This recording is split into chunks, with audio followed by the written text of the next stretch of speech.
자, 오늘 한 달 전에 봤던 시험이죠. 요거 합격자 발표했는데 내년도에는 전부 다 합격하세요. 그래서 오늘 다음 내년도 오늘 저녁 때 이제 합격자 모임할 겁니다. 그때 오세요. 내일 아니고요. 오늘이 내일인가요? 네, 내일인가? 아, 내일인가 보네. 자, 금융은 크게 이제 부채금융과 그 다음에 지분금융이 있는데, 내가 회사로 친다면 내가 회사한테 돈 빌려주는 거 있죠? 이걸 뭐라고요? 부채금융. 같이 주인하자는 얘기죠? 주인의 형태로 참여하는 거를요? 지분금융. 이해가 되겠나요? 그렇게 하시면 돼요. 예, 부채금융은요, 돈을 빌리는 겁니다. 빌려주고, 빌려받고 하는 게 이제 부채금융인데, 예, 돈을 내가 이제 누구한테 아파트를 빌려줬다. 그러면 그냥 빌려줘요? 대가를 받아야 돼요?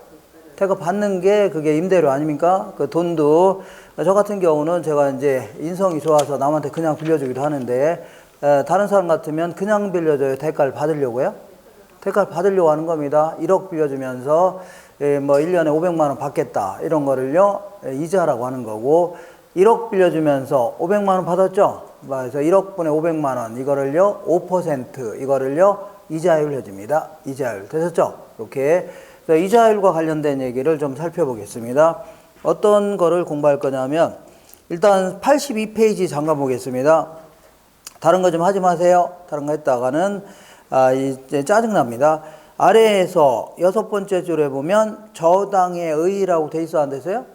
저당의 의의는요, 이 부동산을 담보 잡고 돈 빌려주는 거 있죠? 그래서 부동산을 담보로 필요한 자금을 융통하는 거, 이거를 뭐라고요? 저당이다. 이렇게 표현합니다. 그냥 신용대출 해주는 게 아니라 담보 잡고 돈을 빌려주는 거 있죠? 이걸 뭐라 한다고요? 저당이다. 이거 마시면 돼요. 이때 오른쪽에 볼게요. 83페이지 위에서 10번째 줄에 보니까 저당의 상한 방법 중에 고정금리라는 게 있고 뭐가 있어요? 변동금리, 요거 좀 말하고 있습니다. 자, 이자율과 지금 부채금융 중에 이자율과 관련된 얘기를 좀 알아보겠습니다. 이자율, 이렇게. 자, 이자는요, 돈 빌려준 거에 대한 대가 있죠? 요걸 이자라는 거고, 그 다음에 1억 빌려주면서 500만 원 받기로 했죠? 이자를. 그럼 1억분에 500만 원, 이거를요, 이자율 해줍니다. 뭘 한다고요? 이자율 해주는데, 자, 1억을 빌려주면서요, 1억을 빌려주면서 약정금리는 5%였습니다. 5% 이렇게. 자, 5%였는데 한 3년 정도 지나서 물가가 무진장 올랐습니다. 물가가. 이걸요, 인플레이션이 발생했다집니다. 그러면 인플레가 발생하면 자 볼게요. 화폐의 값어치가 떨어지는 겁니다. 무슨 얘기냐면 내가 이제 10,000원짜리가 있는데 10,000원으로 요거를 그전엔 4개를 살 수 있었다는 얘기죠. 근데 지금은 요 물가가 올랐어, 안 올랐어요? 올랐기 때문에 똑같이 생긴 10,000원으로 이거를 2개밖에 못 사는 거 아닙니까? 그죠? 그러면 화폐의 값어치가 반으로 떨어진 거죠? 10,000원짜리가 그전엔 4개 살 수 있는데 지금 2개밖에 못 사는 거 아닙니까? 그럼 화폐의 값어치가 반으로 떨어진 겁니다. 되셨죠? 그래서 반으로 떨어졌음에도 불구하고 처음부터 약속한 이자인 5%를 그대로 받기로 한다. 요거를 뭐라고 하냐면 고정이자율 제도 혹은 고정금리 제도 해줍니다. 금리, 이자율 똑같은 겁니다. 예전에 약간 구분했었는데 지금은 똑같이 해주면 돼요. 이자율과 금리는 똑같다고 보시면 돼요. 자, 그래서 어쨌거나 그러면 이 화폐의 값어치가 반으로 떨어졌음에도 불구하고 옛날하고 똑같은 금액을 받는다는 얘기죠. 그러니까 예를 들어서 그전에도 50만 원 받고 지금도 50만 원 받는다는 얘기죠. 그런 얘기 아닙니까? 그죠? 원금은 그대로 있다고 치고. 그러면 누가 손해봐요? 자, 은행이 손해보는 겁니다. 누가 손해본다고요? 은행 입장에서는 화폐 가치가 반으로 떨어졌는데 그전에도 50만 원, 지금도 50만 원 받으면 100만 원 받아야 될 거 아닙니까? 근데 그전에도 50만 원, 지금도 50만 원 받으니까 은행이 손해봅니다. 은행. 자, 은행을 뭐라고 하냐면 대출자 해줍니다. 자, 대출자가 상대적으로 인플레가 발생하면 손해를 본다 해줍니다. 고정금리일 때는. 그죠? 그래서 안 되겠다. 자, 원래 5%였는데 5%였는데 인플레가 심해지니까 안 되겠다. 이거 한 7% 올려받겠다는 얘기죠. 요렇게 하는 거를 뭐라 하냐면 변동금리 제도 해줍니다. 변동금리 제도다.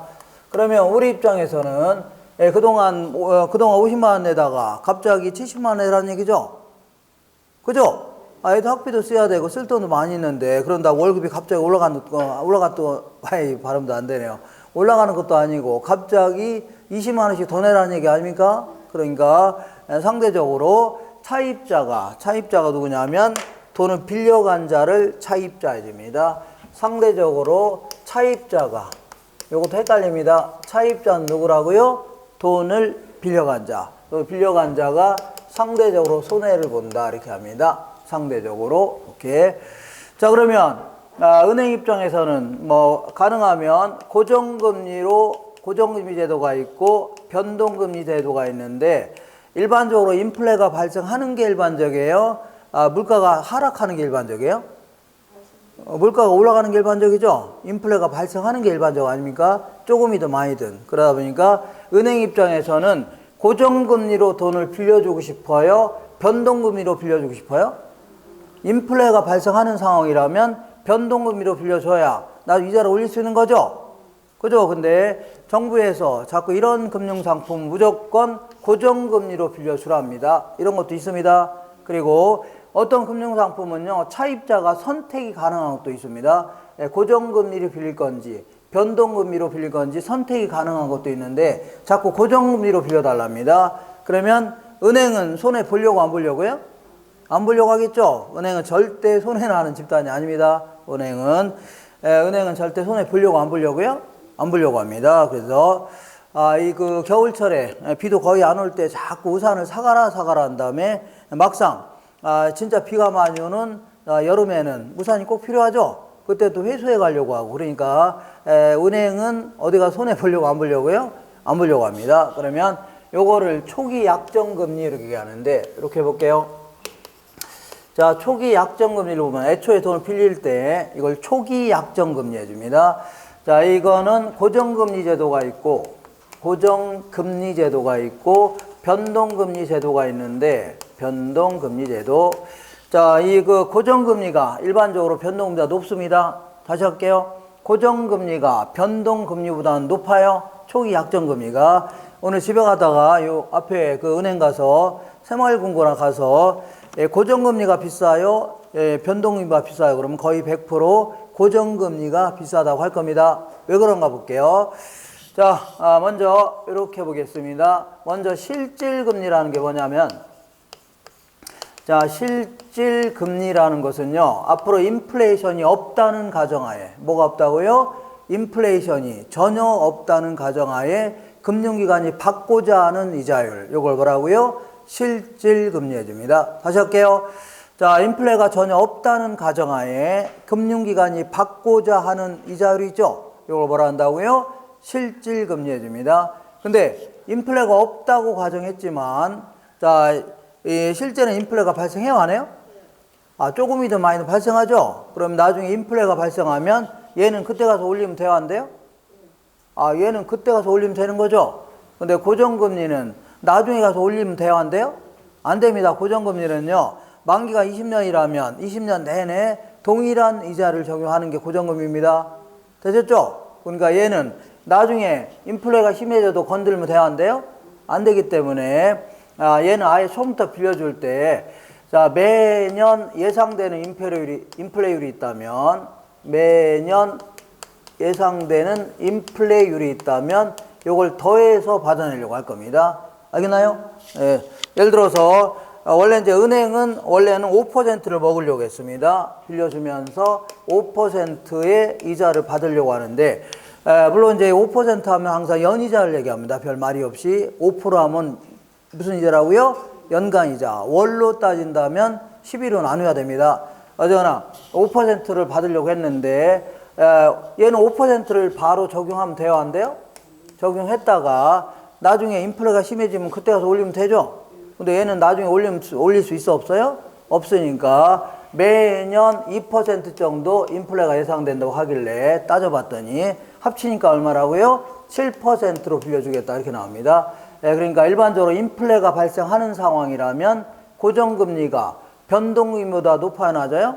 높다는 얘기입니다. 알겠죠? 그래서 이렇게 예상되는 인플레까지 반영된 금리를 명목금리 이런 표현도 씁니다. 명목금리 이렇게 예상되는 인플레까지 반영되어 있는 금리를요 명목금리 이렇게 합니다. 자 이렇게 해서 뭐 이런 거 물어봅니다. 나중에는 1월 달부터는 이런 얘기 한번 한 다음에 뭐 옆에 있는 기출문제도 풀고 이렇게 할 겁니다. 자꾸 기출문제를 많이 풀어야 이런 문제를 이렇게 물어보네. 그리고 이런 문제를 자주 물어보네. 그러면 자기가 스스로 시험 범위가 정해집니다. 범위가 정해져서 이런 걸 주로 많이 하게 됩니다. 되겠죠? 자, 지금부터 고정금리와 관련돼서는 이 얘기가 반드시 정리가 좀 되셔야 됩니다. 이렇게 이런 얘기가 좀 정리가 좀 되셔야 되고, 그 다음에 변동금리와 관련돼서는 이런 얘기가 좀 반드시 정리가 좀 되셔야 됩니다. 이렇게 이런 거 좀 물어봅니다. 어떤 걸 물어보냐면 고정금리는 처음부터 만기가 20년이라면 동일한 금리를 적용하는 게 이제 고정금리 제도인데 맞죠?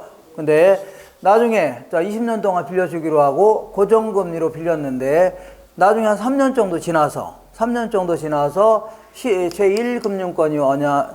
제1금융권은 은행을 예상하시면 돼요.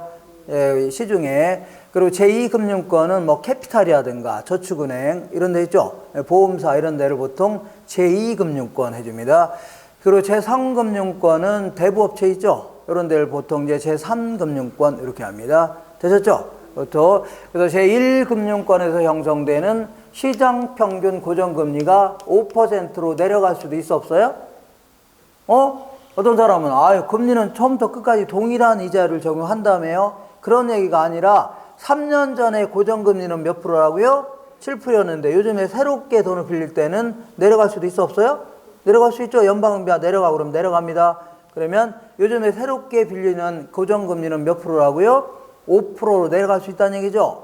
그러면 이 차입자 입장에서 볼게요. 돈 빌려간 자 입장에서는 어떻게 하다 보니까 7%로 빌리긴 했는데 요걸 당장 다른 은행에서 빌리면 몇 프로라고요? 5%로 빌릴 수 있는 거죠. 그런데 앞으로 남은 기간 17년인데 17년 동안 계속 7%로 납부하려니까 열이 받아 안 받아요? 받죠? 에라 모르겠다. 다른 은행에서 빌려서 갚으려고 하겠네요. 이걸요 조기에 상환한다 해줍니다. 어떻게 상환한다고요? 조기에 상환한다. 이렇게 당연히 7% 빌렸는데 다른 은행에서 빌리면 5%로 싸게 빌릴 수 있는 거죠. 그러면 다른 은행에서 빌려서 갚으려고 하죠. 은행도 갈아탈 수도 있는 거 아닙니까? 그죠? 집도 갈아타듯이 은행도 갈아타면 되는 겁니다. 그죠? 그러면 은행이라든가 이따가 이제 기관 투자자 이런 자 입장에서는 안정적 수익을 얻으려고 예를 들어 20년 동안 동일한 이자율로 안정적 수익을 얻으려고 고정금리를 받을 수 있는 상품에 투자했는데 얼마 안 있다 갚았어 안 갚았어요? 갚았죠? 만기 이전에 갚는 거를 뭐라고요? 조기 상환한다 해줍니다. 맞죠? 만기 이전에 갚으니까 돈 빌려준 자 입장에서는 닥쳤던 게 뭘 쳐다봐요? 지붕 쳐다보꼴이 되는 겁니다. 이거를요 은행이라든가 아니면 고정금리 상품에 투자한 자들은 이걸 조기 상환 위험해 줍니다. 무슨 위험이라고요? 조기에 상환했다는 위험이에요. 그러면 이런 위험을 줄일 수 있는 방법은 없냐? 간단히 해결할 수 있습니다.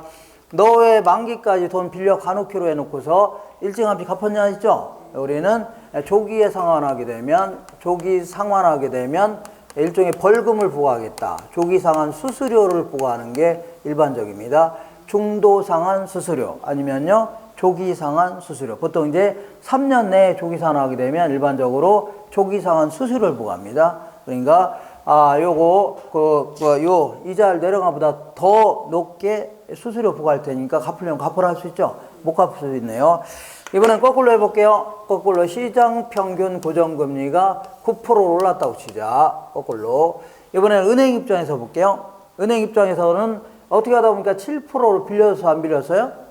빌려줬는데 이걸 당장 다른 사람한테 빌려주면 몇 프로예요? 9%의 높은 이자로 빌릴 수 있는 거 아닙니까? 그러면 고정금리 위주로 빌려주는 은행들은 죽 쓰는 겁니다. 변동금리 위주로 빌려준 은행들은 시세에 맞춰서 계속 올렸겠죠. 그러니까 고정금리 위주로 빌려준 은행이 신한은행이라고 치자. 얘네들은 계속 손해가 막심할 수밖에 없는 겁니다. 그래서 이거를 고정금리로 빌려준 은행들은 수익성이 악화될 수밖에 없는 겁니다. 수익성이 악화되는 오염.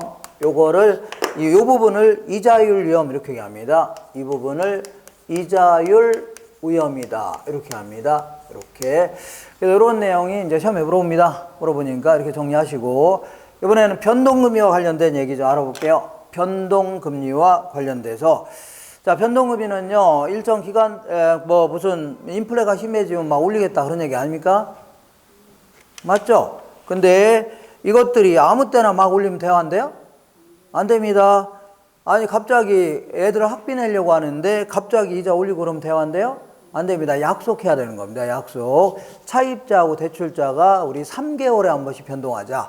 아니면 6개월에 한 번씩 변동하자. 이렇게 약속해야, 6개월 있다가 약속했으니까 6개월에 한 번씩 바꾸겠다고 했으니까 6개월 정도 지나면 이것도 올릴 수도 있는 거죠. 그때 가서 돈 좀 마련하고 해야 되지.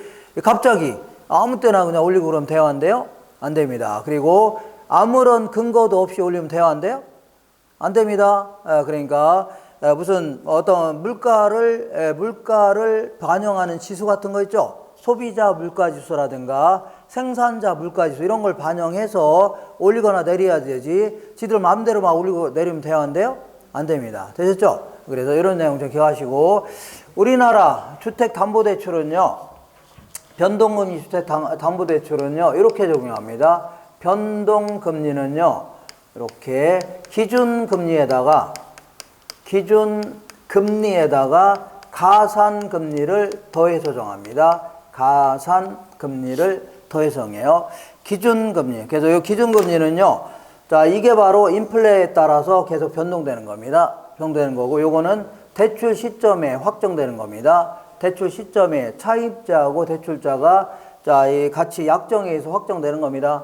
약정한 적 없는데요? 그랬는데, 은행에서 대출 받으려면 얘네들이 이렇게 두꺼운 서류 같은 거 줘야 안 돼요? 넘기면서 막 도장 찍으라고 하죠? 거기에 다 들어가 있다 생각하시면 돼요. 그래서 은행은요, 참고로, 은행은 우리한테 이렇게 예금을 받아야 안 받아요?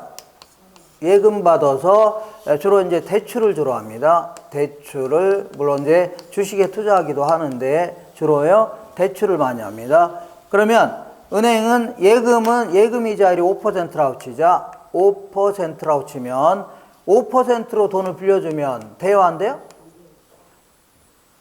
아니, 5%로 빌려서 5%로 빌려주면 남는 게 있어, 없어요? 없잖아요. 은행도 돈이 많이 남아야 돼, 안 남아야 돼요? 은행 여직원들 막 돈도 줘야 되고, 월급도 줘야 되고, 임대료 줘야 되고, 막 통장도 막 만들려고 이런 거 하려면 다 돈 엄청나게 안 들어요? 들어가죠. 그러니까 그러고 이익도 남아야 뭐 은행에 투자하려고 할 거 아닙니까, 사람들이. 그러니까 이렇게 5%로 빌려주면 돼요, 안 돼요? 그러니까 어떤 얘기냐면, 어떤 상기업이 10,000원에 구입해서 물건을 10,000원에 파는 거죠. 남는 게 있어, 없어요? 이런 게 무슨 장삼인가? 그러니까 남는 게 있어야 될 거 아닙니까? 이것도 똑같이, 자, 요것도 5%로 빌려주면 안 되고, 여기다 한 3% 더 붙여서 이제 빌려줍니다. 예를 들어서. 자, 그래서, 자, 그러니까 결국은요, 은행은요, 요게 이제 가장 주된 업무입니다. 싼 이자로 돈 빌려서, 약간 비싼 이자로 빌려주는 거 있죠? 요걸 대금업 해줍니다. 일종의 돈 장사하는 겁니다. 싸게 돈 빌려서 비싸게 돈 빌려주는 거 있죠? 요거를요, 대금업. 물론 이제 동네 사채업자 같은 경우는 무지하게 이자가 높아야 낮아요? 그죠? 요걸 고리 대금업자. 근데 요건 아무래도 이자율은 상대적으로 낮으니까 저리 대금업자 해주면 되겠네요. 이자율은 낮다는 얘기죠? 저리 대금업자. 어쨌거나 돈 장사하는 겁니다. 싼 이자로 돈 빌려서 비싼 이자로 빌려주는 거예요. 이걸요, 대금업자라는 겁니다. 그러니까 보통 이제, 자, 요 기준금리는요, 일정 기간마다 변동되는데, 아까 소비자 물가지수라든가 생산자 물가지수, 이걸 기초로 하는 게 아니라 예금 이자율을 기초로 합니다. 예를 들어 한 5%를 기초로 해서 변동시키는 겁니다. 그리고 요 3%를 뭐라고 하냐면, 요거를 가산금리 해줍니다. 3%를 뭐라고요? 가산금리. 요거는 대출 시점이 확정되는데 요거는 요 3%에는 은행 마진도 들어갑니다. 은행 마진. 자, 은행 마진이라는 것은 이거 5%로 빌려서 5% 빌려주면 대안돼요? 더 붙여서 빌려줘야 되죠? 이걸 은행 마진이라는 거고, 그 다음에 요 3% 내에는 뭐 신용도도 들어갑니다. 그 사람의 신용도. 아무리 담보대출이라 하더라도 나중에 담보 가치가 폭락할 수도 있어, 없어요? 있죠? 그러면 경매처분에서 회수를 못할 수도 있기 때문에, 자, 그 사람의 신용도도 1등급에서 10등급, 지금은 이 점수제로 합니다. 0점에서 1000점까지. 등급제로 안 하고 0점에서 뭐예요? 1000점까지 점수제로 하는데, 그 사람의 신용도도 감안합니다. 감안해서 3% 정도 이렇게 해서 덧붙입니다. 요거는 대출 시점에 대출자하고 차입자가 약정에 의해서 합자가 확정되는 겁니다. 나는 약정한 적이 없는데, 아까 얘기한 대로 서류 주면서 도장 찍으라고 해요, 안 해요? 막 그럼 찍습니다. 근데 그거 읽어요, 안 읽어요? 못 읽어요. 깨알같이 쬐끔하고, 그리고 읽어봐야 무슨 얘기 잘 모릅니다. 무슨 막 이상한 얘기 막 써놓고, 이런 거 공부 안 하면 무슨 얘기 하나도 몰라요. 하나 모릅니다. 그러니까 이런 거 공부하는 겁니다. 그잖아요? 공부하면 좀 알아요. 그래서 딱 이렇게 보면은 무슨 얘기 써놓은 거 다 알 겁니다. 이렇게. 그래서 요 3%는요, 은행 마진이라든가 그 사람의 신용도 좀 감안합니다. 그리고 요게 이제 기준금리가 이제 일정 기간마다 계속 변동시키는데, 인플레이션에 따라 변동시키는데, 요거는 아까 얘기한 대로 소비자 물가지수라든가 생산자 물가지수 이런 걸 가지고 하는 게 아니라 예금 이자율 있죠? 예금 이자율을 가지고 하는 겁니다. 예금 이자율을 중심으로 해서 기준금리를 정하도록 하고 있습니다. 그래서 옛날에는요, 그러니까 인플레가 심해지면 예금 이자율도 올라가 안 올라가요? 올라가죠. 이런 걸 반영하는데, 예금은요, 여러 가지 예금의 형태가 있는데, 가장 대표적인 게 뭐가 있어요? 정기예금, 정기적금입니다. 정기예적금, 예금, 적금 이런 게 가장 대표적이고, 자, 이 시대가 이제 복잡해질수록 정기예금, 정기적금을요, 다양한 형태로 변형할 수도 있어, 없어요? 있다는 얘기입니다. 예를 들어서 뭐 주택부금이다. 주택을 구입할 수 있도록 도와주겠다는 얘기죠. 주택 청약 종합저축 이런 걸 얘기합니다. 그리고요, CD라고 해서 이걸 양도성 예금증서, Certificate of Deposit 해줍니다. 그러니까 요거는 통장에 있는 금액 있죠? 예금액을 타인에게 팔 수 있는 권리도 부여하는 겁니다. 물론 뭐 증서의 형태로 이제 발행하는데, 이렇게 다양한 형태로 변형할 수 있어, 없어요? 있습니다. 뭐 CMA다 해갖고, 요거는요, 캐시 매니지먼트 어카운트 해갖고, 저런 이제 자산 관리 계좌 이렇게 얘기합니다. 요거는 주로 이제 증권회사에서 지급하는 은행 상품인데, 예금 상품인데, 보통 증권회사에서 예금을 받아야 안 받아요? 받은 다음에 주로 이제 국공채주로 투자합니다. 그리고 요거는 매일매일 이자를 붙입니다. 매일매일 이자를 붙일 때는 복리 형태로 가다 보면 이자가 더 커질 수가 있습니다. 매일매일 이자를 붙이니까. 그리고 요거는 보통 이제 은행은 5천만 원까지는 은행이 망한다 하더라도 5천만 원은 돌려줘야 됩니다. 최소한. 그래서 정부에서 보증서입니다. 5천만 원까지는 정부에서 보증서요. 그러니까 은행이 망한다 하더라도 5천만 원까지는 정부로부터 돌려받을 수가 있는 겁니다. 되겠나요? 그죠? 근데 얘는 이걸 예금자 보호법에 따라 보호를 해준다 해줍니다. 근데 요거는 CMA 같은 경우는 예금자 보호법에 따라 보호를 못 받아요. 그렇기 때문에 위험이 좀 커요, 작아요? 좀 크니까 이자율도 높을 수밖에 없는 겁니다. 알겠죠? 우리가 이제 위험도 커지면 자꾸 요구하는 수익률도 높아지는 겁니다. 이렇게. 그래서 약간 높은 수익을 요구할 때는 CMA 같은 거를 구입해도 괜찮습니다. 그 다음에 ELD라고 해서 ELD다 뭐 이런 게, 이거 시험에 안 물어봐요. 그냥 은행 가서 자, 고객이 앉는 좌석 있죠? 거기 앉아서 그 앞에 보면 각종 예금 상품들이 있어, 없어요? 그런 거 생각하시면 돼요. 요거는 Acquired, 그 다음 Link Deposit 해갖고 주로 이제 은행이 그러는 겁니다. 우리가 이제 요 예금에 가입하게 되면 나중에 이제 우리가 요 예금 가지고 긁어 모아서 주식에 투자할 겁니다. 그래서 만약에 주가가 많이 올라가면 이자를 약간 높여주겠습니다. 주가가 많이 떨어지면요, 이자를 낮추겠다는 얘기죠. 이렇게 해서 주가지수, 종합 주가지수에 따라 이자를 변동시키는 이러한 예금 상품을요, ELD 이런 거 외에도 각종 뭐 금융채권, 금융채 이런 것들이 있는데, 자, 이 중에서 옛날에는요, 은행들이 지급하는 CD 있죠, CD. 양도성 예금서의 금리를 취합해서 평균 낸 거 있죠. 요걸 기초로 해서 CD 금리를 기초로 해서 이거 평균 낸 거입니다. 은행들이 지급하는 예금 상품 있죠. 양도성 예금서의 금리를 평균 낸 거. 요걸 가지고 이거 올라가면 같이 올리라는 얘기입니다. 내려가면요 같이 내려라 이렇게 했었습니다. 근데 요즘에는요 뭐 CD가 좀 문제가 많습니다. 그래서 요즘에는 8개 은행을 선정해서 모든 예금에 대해서 CD뿐만 아니라 모든 예금에서 이자라는 거 있죠. 요거를 평균 낸 거를 코픽스 해줍니다. 뭐라 한다고요? 코픽스 해줍니다. 두 가지를 섞어서 운영합니다. 어떤 대출 상품은 요걸 적용하기도 하고 어떤 대출 상품은요 요걸 적용한다는 얘기죠. 주의할 거는 이런 게 오르면 같이 올리라는 얘기죠. 내려가면 같이 내리라는 얘기입니다. 이런 것들은 1월 달에 조금 자세히 할 겁니다. 자세히 할 거니까 지금은 기준금리는 인플레에 따라 이거 변동시켜라 그 얘기인데 소비자 물가지수 이런 걸 가지고 하는 게 아니라 예금 상품의 이자율 있죠. 요걸 기초로 해서 기준금리를 정한다. 해주면 돼요. 정리할 수 있죠? 이렇게 정리하시면 됩니다.